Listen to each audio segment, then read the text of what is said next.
Hey, TMFG community. Carlo Cancino here with John Iaconetti. In today's video, we'll be walking you through the withdrawal strategy we've used with over 1,000 Canadian retirees. It's a strategy that helps you get the most out of your retirement savings. And after working with so many retirees, we discovered something interesting.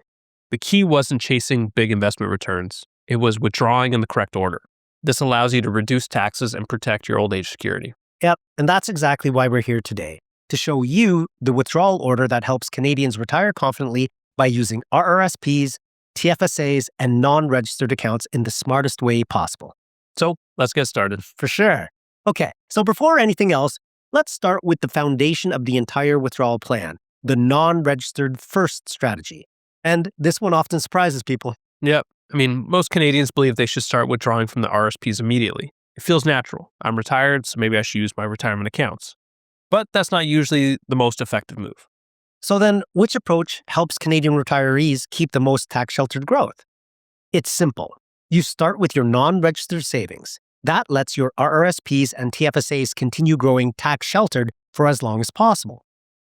And that extra growth matters. Every year an RSP or TFSA stays untouched, it's another year it grows without the tax drag that exists in a non-registered account.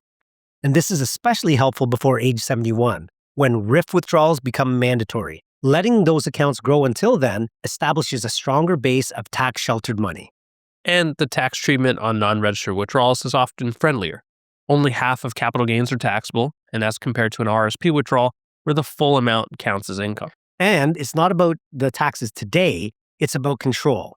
Using non-registered money first helps you manage how much taxable income you create in the early retirement years.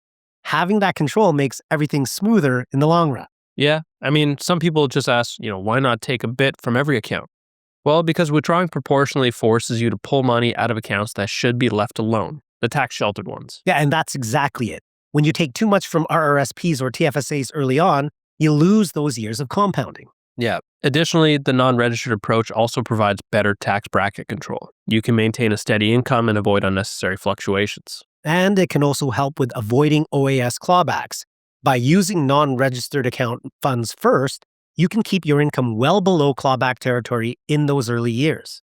So, big picture, this approach provides retirees with more tax-sheltered growth, predictable income, fewer surprises, and a smoother transition once RRIF withdrawals begin.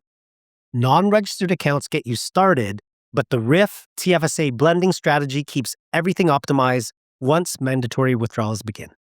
Absolutely. And in that strategy, once you turn 71, your RSP becomes a RRIF, and mandatory withdrawals start. This is where taxes often are going to increase. And that's why we use the RRIF TFSA blending strategy, because it helps you control your tax bracket by adjusting how much comes from RRIFs and how much comes from TFSAs. RRIF withdrawals are fully taxable. TFSA withdrawals are tax-free. Blending them together lets you hit your ideal income level without pushing yourself into a higher tax bracket. And here's something many people don't realize. You can keep contributing to your TFSA during retirement. If you don't need all your RRIF withdrawal, you can move that extra into the TFSA. That simple move can smooth out your taxes for years. It's important to coordinate your RRIF and TFSA withdrawals year after year because it allows retirees to stay in that desired tax bracket. This becomes essential because RRIF withdrawals increase annually. Your taxable income rises automatically unless you balance it with your TFSA. That's TFSA. Perfect counterbalance. It's flexible, it's tax-free, and it doesn't affect your benefits. Balancing these two prevents the slow creep into higher tax brackets, something we see all the time in Canada. So, by blending RRIF withdrawals with TFSA contributions and withdrawals, you keep control instead of reacting to rising taxes. And that control often saves retirees thousands of dollars every single year. Yeah, that RRIF TFSA blending protects your tax bracket, but the next strategy that we'll discuss is going to protect your government benefits as well. You must be talking about something many retirees underestimate. Yes. The OAS clawback.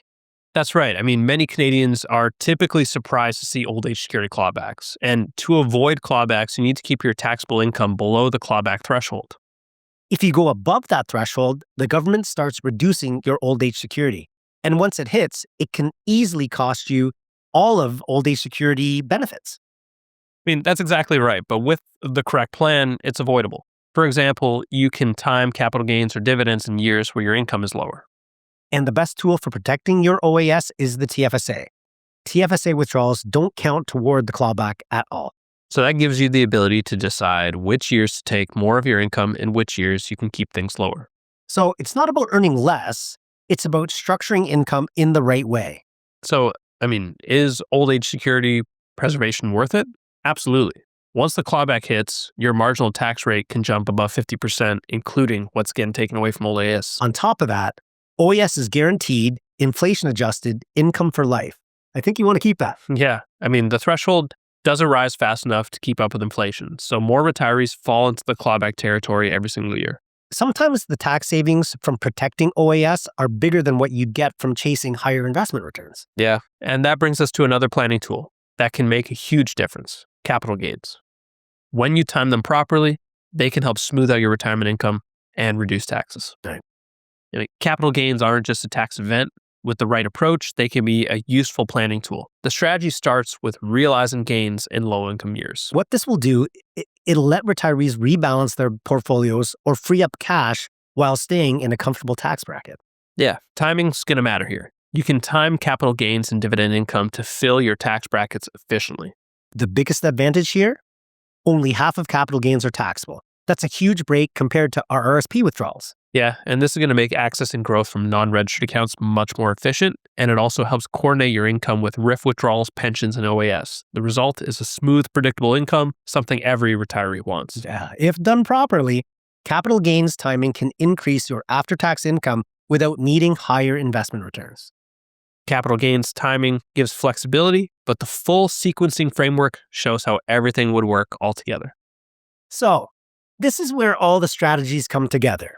The sequencing framework coordinates withdrawals from non-registered accounts, RSP, RRIFs, and TFSAs in the best possible order. And it's flexible. It adjusts to market changes, tax updates, and your own personal situation. And it balances cash flow today with long-term tax efficiency and old age security protection. And it's designed specifically for Canadian retirement accounts. This is far more effective than taking withdrawals randomly. Ad hoc strategies often result in higher taxes and lost OAS benefits. Yeah, sequencing avoids tax spikes, clawbacks, poor timing, and unnecessary RRIF taxes. And it creates predictable income, smoother taxation, preserved benefits, and stronger long-term wealth. But what's the biggest benefit? Most retirees end up being able to spend more comfortably than they ever expected. Right. John, how do you actually put this into practice? First, you're going to review everything you have, including RSPs, TFSAs, and non-registered accounts. Then you build the timing plan around tax brackets, old age security thresholds, lifestyle needs, and future RRIF requirements. Next comes the actual execution. Start with non-registered accounts first, then blend RRIF and TFSA withdrawals as you approach your 70s. And then throughout retirement, you adjust as the markets, tax rules, and your personal situation change. The key to success is sticking to the plan rather than reacting emotionally to the markets.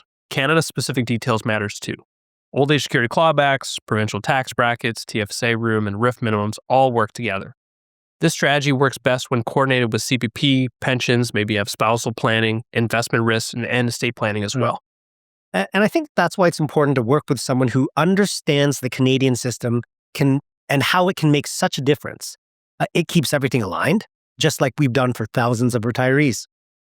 Now that you've seen how the withdrawal strategy works for over 1,000 Canadian retirees, including smart sequencing, RRIF TFSA blending, and OAS protection, you have the tools to make your retirement savings go further.